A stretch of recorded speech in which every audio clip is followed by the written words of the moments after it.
Hello students, आज का topic है राष्ट्रीय हित। राष्ट्रीय हित अंतर्राष्ट्रीय राजनीति के अध्ययन की महत्वपूर्ण धारणाओं में से एक है। प्रत्येक देश की आर्थिक तथा सैनिक तत्व, उसकी प्राचीन परंपराएं, आचार विचार, रीति रिवाज, धार्मिक और दार्शनिक, सामाजिक विचारधाराएं और विश्वास, ये राष्ट्रीय हित के निर्माण में महत्वपूर्ण भूमिका निभाते हैं। आगे है परिभाषाएं। तो पैडलफोर्ड और लिंकन के अनुसार राष्ट्रीय हित की अवधारणा समाज के मूलभूत मूल्यों से जुड़ी हुई है, और ये मूल्य है राष्ट्र का कल्याण, उसके राजनीतिक विश्वासों का संरक्षण, राष्ट्रीय जीवन पद्धति, क्षेत्रीय अखंडता और सीमाओं की सुरक्षा। ब्रोकिंग के अनुसार राष्ट्रीय हित वह हित है जिसे एक राष्ट्र अपनी सुरक्षा तथा कुशलता के लिए जरूरी समझता है। राष्ट्रीय हित साधारण और निरंतर बने रहने वाले उद्देश्यों को प्रतिबिंब करता है, जिसके लिए कोई राष्ट्र अपना कार्य करता है। नेक्स्ट है बीबी डाइक के अनुसार राष्ट्रीय हित वह हित है जिसे राज्य पारस्परिक संबंधों में प्राप्त करना चाहता है या सुरक्षा बनाए रखना चाहता है। इसका मतलब है संप्रभुता संपन्न राज्यों की इच्छाएं। आगे है राष्ट्रीय हितों की अभिवृद्धि के साधन या उपकरण, जिसमें पहला पॉइंट है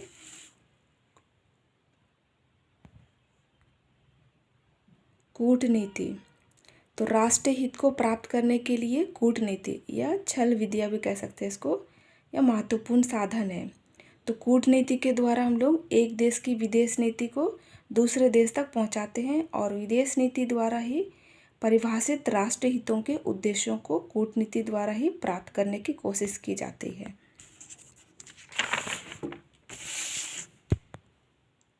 कूटनीतिज्ञ है ना, छल विद्या, अनुनय या प्रार्थना के द्वारा, और धमकियां, पुरस्कार या पुरस्कार अस्वीकृति की धमकियां को राष्ट्र की विदेश नीति द्वारा परिभाषित राष्ट्रीय हितों के उद्देश्यों को प्राप्त करने के साधन के रूप में प्रयोग करते हैं, है ना।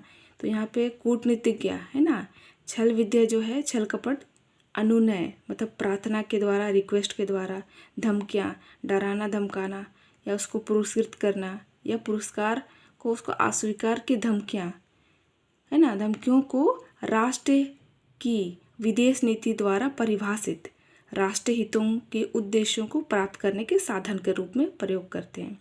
तो राष्ट्रीय हितों को प्राप्त करने के उपकरण के रूप में हम लोग कूटनीति जो है सर्वमान्य मतलब बहुत अधिक प्रयोग में आने वाला साधन माना जाता है, लेकिन राष्ट्रीय हितों के सभी उद्देश्यों को और सभी लक्ष्यों को कूटनीति के द्वारा प्राप्त नहीं किया जा सकता है।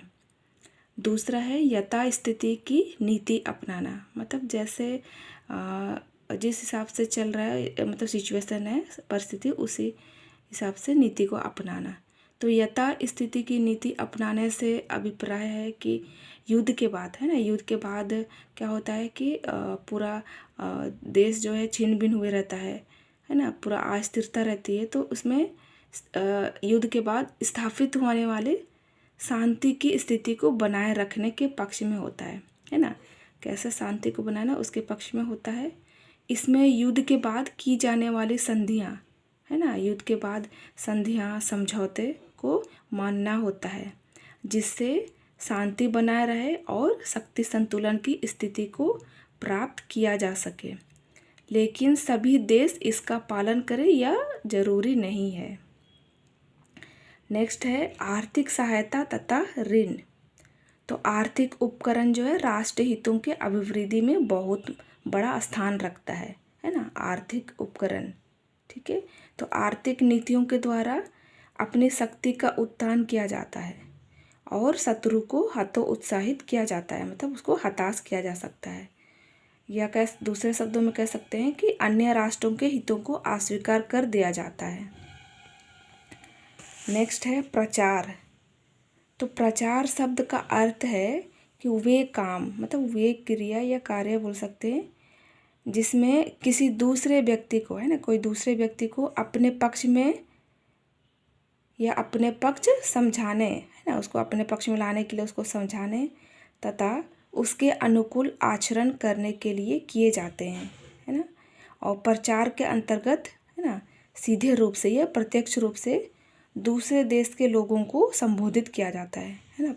प्रचार के द्वारा हम लोग सीधे तौर पे दूसरे देश के जो लोग हैं उनको हम लोग संबोधित करते हैं, लेकिन इसमें स्वार्थ छिपे होता है। इसका मकसद है स्वार्थी हितों, मतलब इसमें स्वार्थ छिपे रहता है, ठीक है।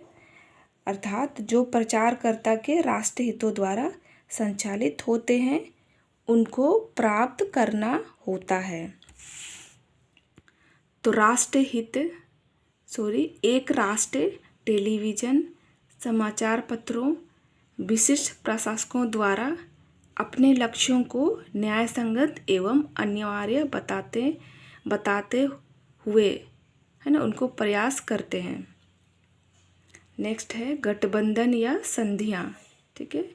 तो गठबंधन और संधि जो है दो या दो से अधिक देशों के द्वारा, है ना, क्योंकि गठबंधन जो होता है एक देश के साथ नहीं होता है, दो या दो से अधिक देशों के साथ मिलके बनता है ना। संधियाँ भी उसी प्रकार। तो वही गठबंधन तथा संधियाँ दो या दो से अधिक देशों द्वारा अपने साझा हितों की प्राप्ति के लिए की जाती है ना, अपने साझा हितों की प्राप्ति के लिए की जाती है।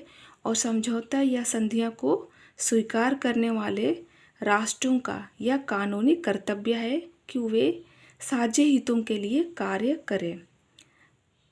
बहुत मतलब कई सैनिक समझौते इस प्रकार है, जैसे नाटो, सीटो आदि। नेक्स्ट है साम्राज्यवाद की नीति। तो राष्ट्रीय हितों की अभिवृद्धि का एक साधन जो है साम्राज्यवाद की नीति है। तो इसके अंतर्गत क्या होता है कि एक राष्ट्र जो है अपनी शक्ति के द्वारा या अपने शक्ति के माध्यम से या विचारधारा के प्रभाव से विश्व के अन्य राज्यों पर अपना प्रभाव स्थापित कर लेता है। इस प्रकार उपनिवेश, यानी उपनिवेश को कॉलोनी भी बोल सकते हैं हम लोग, उपनिवेश बना लिए जाते हैं और साम्राज्यवादी देश के इन उपनिवेशों का शोषण करके अपने आर्थिक राजनीतिक हितों को प्राप्त करते हैं। लेकिन वर्तमान में यह स्थिति बहुत कम देखने को मिलती है। अब उपनिवेश का एक नया रूप उभर रहा है जिसमें आर्थिक सहायता देकर उन्हें आर्थिक रूप से अपने अधीन किया जा रहा है, सैनिक सम्मान की सहायता देकर या अपने सैनिक अड्डे बनाकर कमज़ोर राष्ट्रों को अपने अधीन किया जा रहा है। नेक्स्ट पॉइंट है युद्ध। युद्ध व्यापक अर्थ में स्पष्टता भिन्न लेकिन एक सी इकाइयों के बीच हिंसापूर्ण टकराव है। तो युद्ध के माध्यम से कोई भी राष्ट्र क्या करते हैं, अपने हितों की अभिवृद्धि करना चाहता है ना। अगर युद्ध करके जीत लेता है तो उसको अपने अधीन कर लेता है, ठीक है, अपने शक्ति को बढ़ाएगा। यदि युद्ध किसी लाभ की आशा में ना हो, है ना, युद्ध करके अगर कोई लाभ नहीं हो रहा है तो राष्ट्र जो है युद्ध का भारी जोखिम उठाने को तैयार नहीं होगा। लेकिन कभी कभी ना चाहते हुए भी राष्ट्र जो है युद्ध में फंस जाता है।